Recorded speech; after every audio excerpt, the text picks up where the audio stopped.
कि बहुत सारी चिंताएं और चर्चाएं हैं, जैसा कि आपने कहा कि क्या ये लीमैन क्राइसिस जैसा है, क्या ये सब प्राइम क्राइसिस जैसा है, क्या ये करेंसी क्राइसिस जैसा है। बहुत सारे लोगों के मन में सवाल हो रहे हैं। अभी पुख्ता तौर पे इसको नहीं कहा जा सकता, लेकिन इन संकट के बीच में दो सवाल महत्वपूर्ण होते हैं कि क्या ये कंटेजियस है, यानी एक बैंक में हुआ तो दूसरे बैंक में भी हो सकता है, या फिर ये एक सिस्टमिक रिस्क का सवाल है। ये दो सवाल महत्वपूर्ण है जिसका जवाब ढूंढने की कोशिश की जा रही है। लेकिन कुछ सवालों के जरिए आपको समझाने की कोशिश करते हैं कि ये मामला क्या, सिलिकॉन की जो ये बैंक है, सिलिकॉन बैंक, उसको क्या हुआ। तो बेसिकली इनके पास डिपॉजिट नहीं था, बैंक रन हो गया, यानी लोगों ने इतना ज़्यादा पैसा डिपॉजिट निकाला कि इनके पास पैसा खत्म हुआ और बैंक को एक तरीके से कह सकते हैं तो आप दिवालिया, बैंक को बंद करना पड़ा। उसके बाद दूसरा सवाल उठता है कि क्या इसके जो डिपॉजिटर्स हैं उनको पैसा मिलेगा कि नहीं मिलेगा। तो जो रेगुलेटर का एक आर्म होता है, एक इंस्टीट्यूशन है जो इंश्योरेंस करता है उस डिपॉजिट का, उसने ये श्योर किया है कि सभी जो डिपॉजिटर्स हैं उनके पूरे फंड का उनको एक्सेस मिलेगा और सोमवार से प्रक्रिया शुरू हो जाएगी। तो जो डिपॉजिटर्स हैं वो छोटे बड़े चाहे जो हों, उनको चिंता करने की ज़रूरत नहीं है, क्योंकि बैंक ने बहुत कम डिपॉजिट का इंश्योरेंस कराया था 2.7%, लेकिन चूंकि फेडरल गवर्नमेंट इसमें आ गई है तो सभी को पूरा पैसा मिलेगा। तीसरा सवाल मन में ये उठता है कि इस बैंक का दरअसल ये पतन हुआ क्यों, ये क्यों इतने बुरे संकट में फंसा। तो इसका एक बहुत सीधा सा सवाल ये है कि बैंक ने जो अपनी पॉलिसी अपनाई थी, अपने डिपॉजिट को बॉन्ड यील्ड में लगाया था, वो बॉन्ड यील्ड बढ़ने की वजह से इनको MTM यानी मार्क टू मार्केट का तगड़ा नुकसान हुआ, जिससे इनको अपने एसेट बेचने पड़े। और इसके बाद बीच बीच में बहुत बड़ी संख्या में विड्रॉल किया लोगों ने, क्योंकि स्टार्टअप की फंडिंग रुकी थी, तो उस फंडिंग की वजह से लोगों ने अपने पैसे निकालने शुरू किए और इनको MTM का लॉस हुआ और फाइनली फिर ये स्थिति बनी कि इनको बैंक बंद करना पड़ा। फिर सवाल उठता है कि इनके पास टोटल कितना डिपॉजिट है। तो लगभग $175 बिलियन का इनके पास डिपॉजिट है जिसका इनको निपटारा करना है।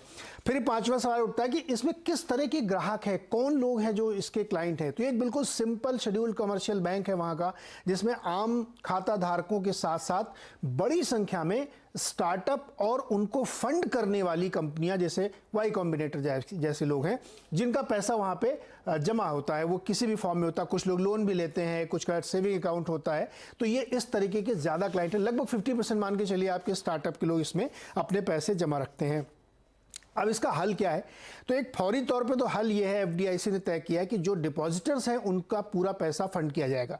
यानी फेड ने 1 साल की क्रेडिट लाइन खोल दी है, जिससे इन सारे लोगों को बैंक लोन लेगा और सारे डिपॉजिटर्स को पैसा दे देगा, और वो जो 1 साल बाद लोन होगा उसको बैंक के एसेट से सेटल किया जाएगा। बैंक का क्या होगा, तो तय है कि बैंक बिक जाएगा और उसको टुकड़ों टुकड़ों में बिके या पूरा बिके, इस पे है। लेकिन खबरें ये आ रही हैं कि यूके की जो इनकी आर्म है उसको HSBC खरीद लेगा। तो यानी इस बैंक का अब बिकना तय है। ये कोई नया इसका ओनर या नया मालिक या नया नाम भी इसका हो सकता है। फिर आपका एक सवाल ये उठता है कि इसका असर क्या होगा। महत्वपूर्ण सवाल है। देखिए, फौरी तौर पे तो ऐसा लगता है कि मामला संभल गया है, स्टार्टअप की दुनिया के लोगों के जो पैसे फंसे थे वो निकल जाएंगे। लेकिन सेंटिमेंट के तौर पे पूरी दुनिया के स्टार्टअप के लिए बहुत ही बुरी खबर है, क्योंकि पैसा हमेशा परसेप्शन और रिस्क मैनेजमेंट पे निकलता है। तो यहाँ रिस्क मैनेजमेंट का बिल्कुल साफ लैप्स दिखा और परसेप्शन थोड़ा सा इकोनॉमी को लेकर के गड़बड़ा रहा है। इसलिए स्टार्टअप की फंडिंग पे इसका असर आपको पूरी दुनिया के लोगों में देखने को मिलेगा। और साथ के साथ क्या बैंकिंग सिस्टम में भी प्रॉब्लम है, ये भी होगा।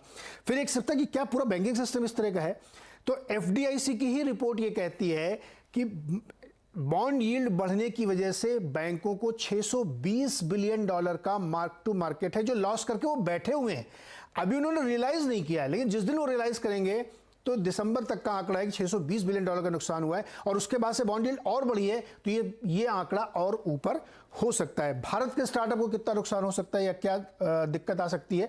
तो सेंटीमेंट के तौर पे भारत को नुकसान इसलिए हो सकता है क्योंकि बहुत बड़ी फंडिंग US की तरफ से आती है। हमारे बहुत सारे अनलिस्टेड प्लेयर का वहाँ एक्सपोजर हो सकता है, बहुत सारे लोगों के वहाँ पे बैंक में पैसे जमा हो सकते हैं, उनके फंड के पैसे जमा हो सकते हैं।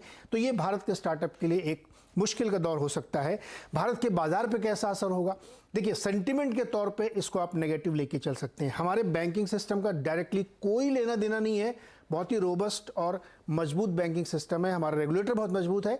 लेकिन जब मार्केट का सेंटीमेंट खराब होता है तो फिर उसका असर पूरे बाजार में देखने को पड़ता है, फिर चाहे वो बैंकिंग शेयर्स हो या दूसरी सेक्टर्स के हों। तो इसका असर तो डेफिनेटली पूरी दुनिया के मार्केट पे पड़ रहा है।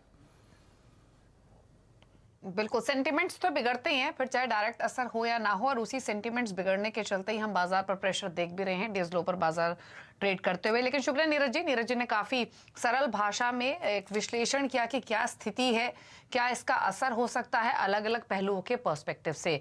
Thank you Neeraj ji. और इसी के साथ एक ब्रेक के लिए भी रुक रहे हैं। ब्रेक के उस पर कुछ और खबरें आपके लिए लेकर आएंगे, जल्द वापस आते हैं।